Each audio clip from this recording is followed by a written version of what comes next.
I'm going to read this reading complex test to you called Snow Day.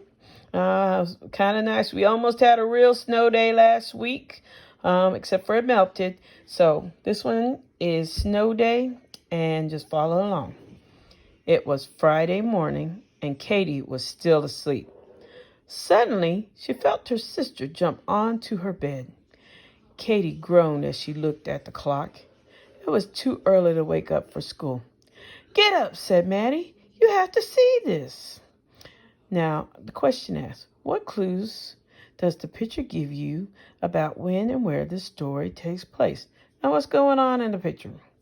Well, we see, snow coming down.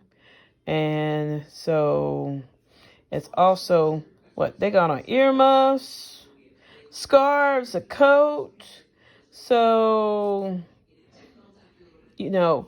for the where, it's got to be where? Outside, right? Because you usually don't see snow coming down in your house. Okay? Maybe on somebody's movie set or something like that. And then, and the when, that could actually be two different time frames. It could be in a winter or in the spring. Because if you notice, if you're in Oklahoma, we got snow in the spring, snow in the middle of April. So we can't really say it's just winter because snow can happen in the spring too. But most of the time it's winter. So in the picture we see that this is happening outside. They're building a snowman. And it's happening in the winter or spring. Okay, let me turn the page.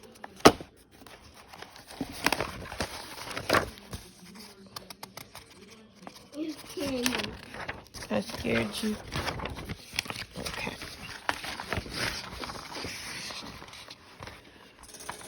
Now, it goes on. Katie got up and looked outside the front lawn. There was a lot of snow, and it was still snowing. The girls had seen a few snowflakes before, but this was unusual. The whole yard was covered in a blanket of white snow. "Let's make a snowman before school," Katie shouted. They jumped up and ran to their parents' room. It snowed last night. Can we make a snowman?" they asked. "Yes," said Mom, "but you have to hurry or you'll be late for the bus." The girls ran outside and got to work right away building their snowman. "That's the best snowman I've ever seen," Mom said after the girls finished. They smiled proudly at their work as they walked back inside. How are Katie's actions different at the beginning of the story than her actions at the middle and the end of the story? Now, let's go check this out. I said in the beginning of the story, what was going on with Katie?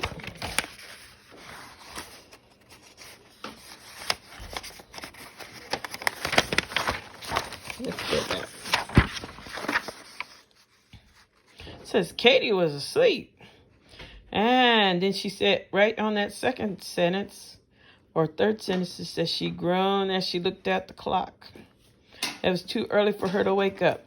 So in the beginning of the story, Katie didn't want to move. She didn't want to get out of bed. She didn't want to do anything. She looks like she just wanted to sleep. But at the end, what's going on with Katie? Okay. At the end, Katie's all excited. Why? She saw snow. It was something fun. She wanted to do something fun. So, and then she smiled proudly with her sister when they walked in because they were proud of their work. So in the beginning, she didn't want to do anything. She was sort of tired. But when she got outside and they played in the snow, it woke her up and she was excited. So her actions were different in the beginning because she really didn't want to do anything but sleep. And at the end, she wanted to build a snowman and she was excited. So that was our story of the snowman. I hope you enjoyed it and stay safe. And I miss all of you. Bye-bye.